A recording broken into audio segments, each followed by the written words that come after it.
All right, what's up, people? This video is not going to be debate prep. It's going to be more like debate pre-prep. I don't fucking know. Something like that. So,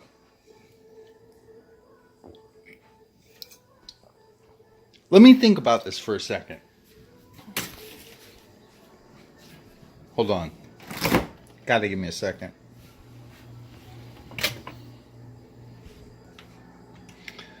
Yeah. Okay. So in physics, there is a law. Actually, it's not just one law. It's a lot of laws. Not about speeding. Except it is about speeding. That's the funny part of it all. And no, the Denver Broncos are not my team. Unfortunately, even though we went 40 to against 7 against the Jacksons, yeah, that's my team. Anywho, what the fuck am I talking about again? I know, right? I figure, because look, these things are actually timed and taped, and they're sent off to my well, you get the point. These sessions have to be a certain length of time, and sometimes that length of time has to be a little bit too long. I did make a Buddhism 101 video. I made that probably about 2 weeks ago. Never uploaded it. If this video gets 5 thumbs up, I'll upload it. Otherwise, go fuck yourselves. I really think most of you people are a fucking piece of garbage anyway. No, I'm just kidding. Wow. To take that and put that in a statement about a Buddhism 101 video, it's got to be pretty funny, right? Oh yeah, what were we talking about? Conservation of energy, or in general conservation laws, but I want to focus primarily on the conservation of energy and the fact that this is pretty much assumed, kind of like presupposed. It'd almost be like a presupposition within physical theory. And it's interesting because it dates back. I think, to some of my favorite guys, were the pre-Socratic Greek philosophers. People like your Thales of Miletus. I've always heard it pronounced Miletus. If it's Miletus, then you're smarter than me, at least in that particular thing. Yeah. So the idea is this, is that, okay, how am I going to put this? All right, here's what I'm going to do. Is because one of the things that I want to do immediately off the top is settle on a B theory of time. I think that has to be done, and I don't think that's problematic. I think that will be accepted, a B theory of time. And basically what that means is it's tenseless time. It means that past, present, and future, that's perspectival. Basically what you're talking about is you're talking about a dimensionality that doesn't really vector. It vectors itself, but it doesn't really vector the way that we think it does. So like if I say this is the past and this is the present and this is the future, that's all basically relative to me and my experience. Because of course, we've even done experiments to kind of prove this in a sense, proving relativity, by the way. So you have the B theory of time, and basically what that says is that there's basically a fixed amount of energy. and that's conserved. Meaning that you can't add to it or subtract from it. If it looks like you're adding to it, it's because you're subtracting an equal amount from other processes. And it works. It works fabulously. I love the fact that it works. You know what I mean? Everything that we do is based on this. Everything that exists is based on this. But here's the real question. Why? Because, okay, I'm going to present two scenarios. And these are the only two scenarios that are possible. Scenario 1. That fixed amount of energy is 0. And believe me, this is my camp. I love this. This is awesome. This is non-duality. This is Advaita. This is basically Buddhism. So we can say the answer is 0. That's the side I'm on, obviously. Or we can say that the fixed amount of energy is some non-zero amount.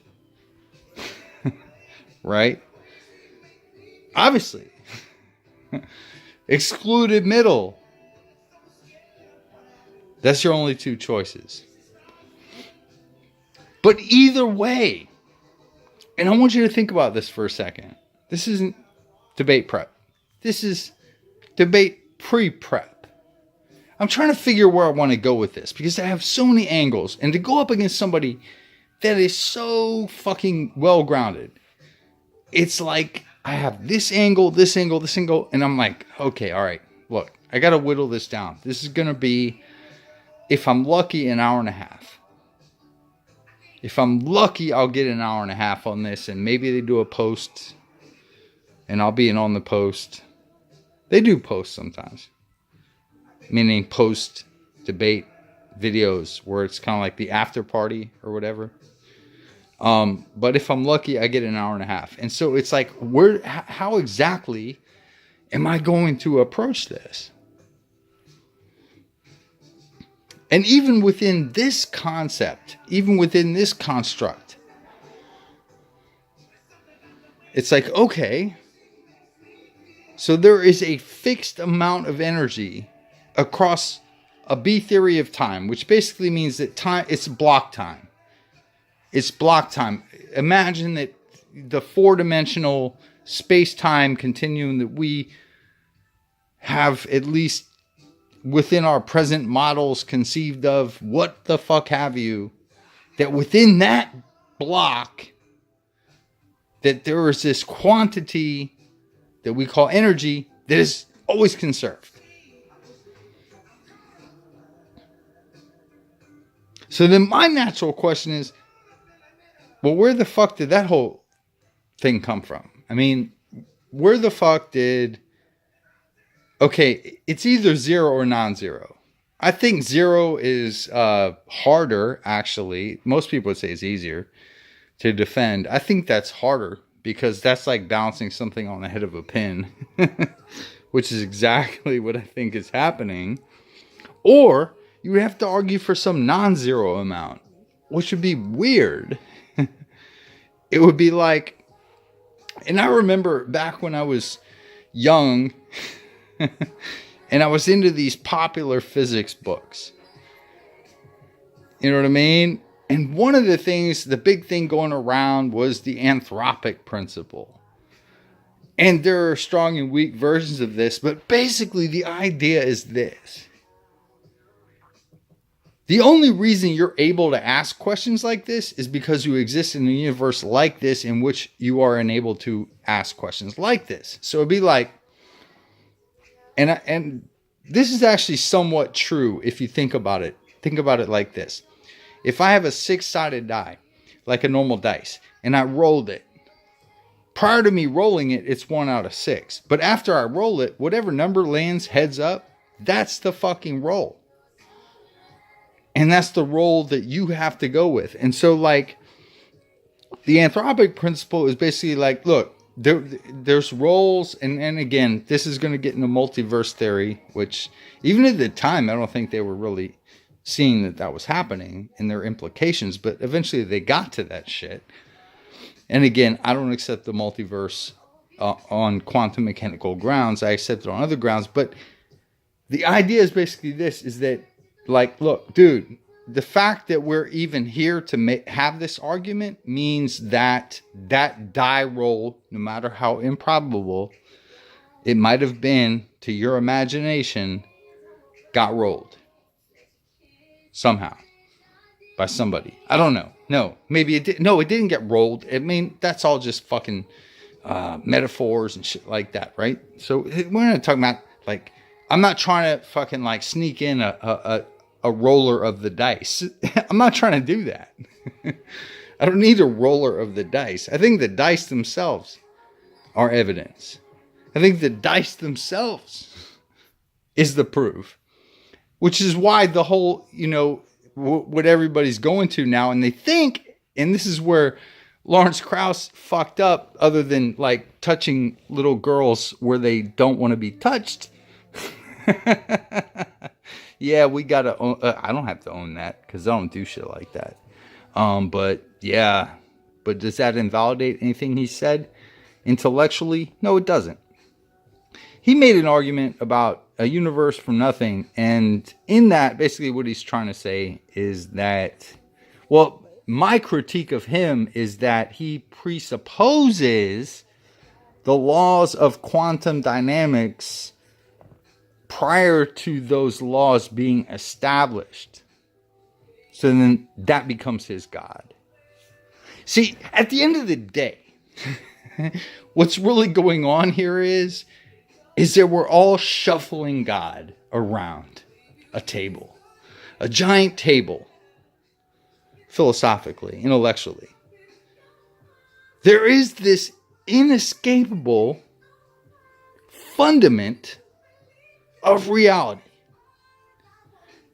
And you can call it whatever the fuck you want to call it. You can call it the flying spaghetti monster if you want. If that gets you lulls and shit like that.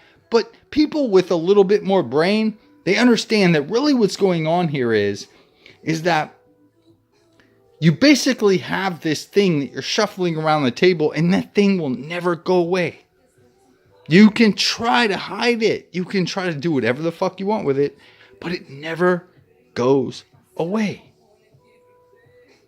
So if I think about, and again, the video is still going to be titled The Law of Conservation of Energy, but the idea that that's even a law, how is that a law? How is that possible?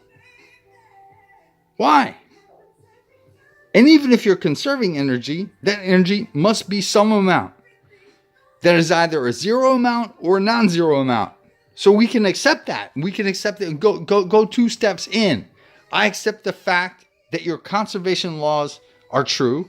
Okay? I'm giving you one God right there. All right? And then I can say it's either a non-zero amount or a zero amount. That's another God. Because seriously, what else is it based on? If you look back, I mean, if you think back to where they got this shit from and how, yeah, of course, yes, it's observed. There's no bigger empiricist in the room than me. I don't fucking okay, look, I don't look out at the world and then see something other than what the fuck it is.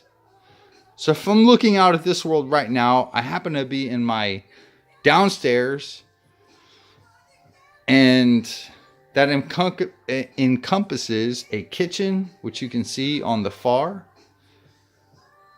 a big, whatever the fuck those things are called, table, and then we have a dining room table, then we have a living room set, a TV, which I set to just the right music, everything.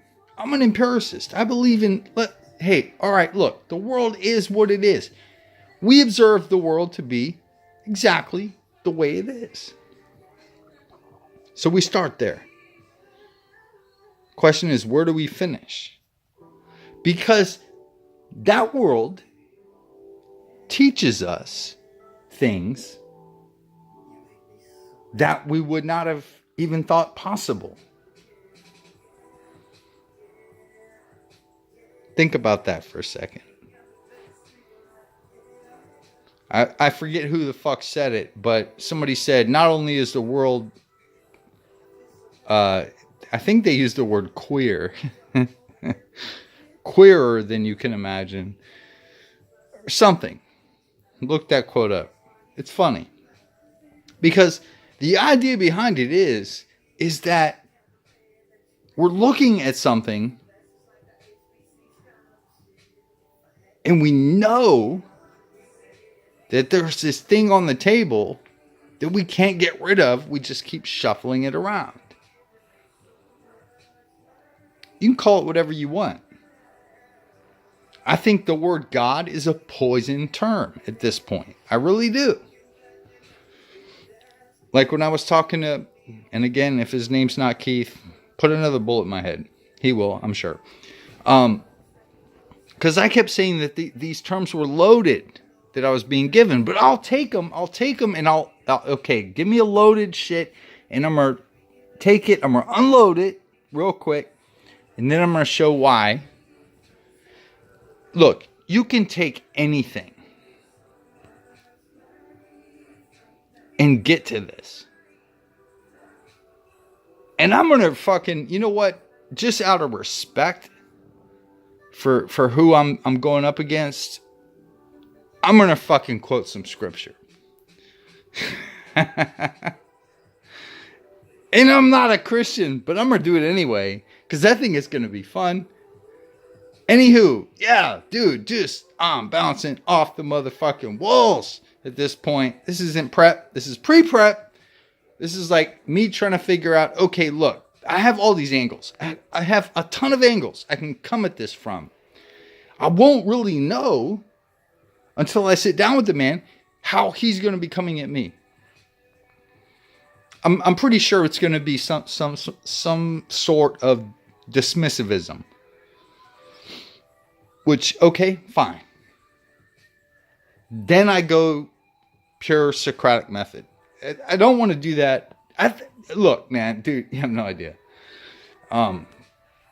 Anywho, yeah. So, Jordan Peterson called. He said to go clean up your room. Go fuck Jordan Peterson, god damn it. I'll leave my room as dirty as I want. Oh, Jordan Peterson, wow. That's a funny, silly motherfucker. That's one of those dudes where you're like, oh, this gets too deep into karma. And what's commonly called rebirth in Buddhism, but it's not really rebirth. Would you want to trade your life for his? This is a guy that makes $75,000 a month on Patreon alone. But he seems to have a very unfulfilled life. Oh, but this isn't a Jordan Peterson video. I would so much love that. That would be cool. Aim for the stars, bro. Right? Oh, I could fucking... what would I even debate him on? Postmodernism? That would be fun. I'm a neo-Marxist postmodernism. Whatever. I can't do my Kermit the Frog voice right today. I am so sorry. Anyway. I got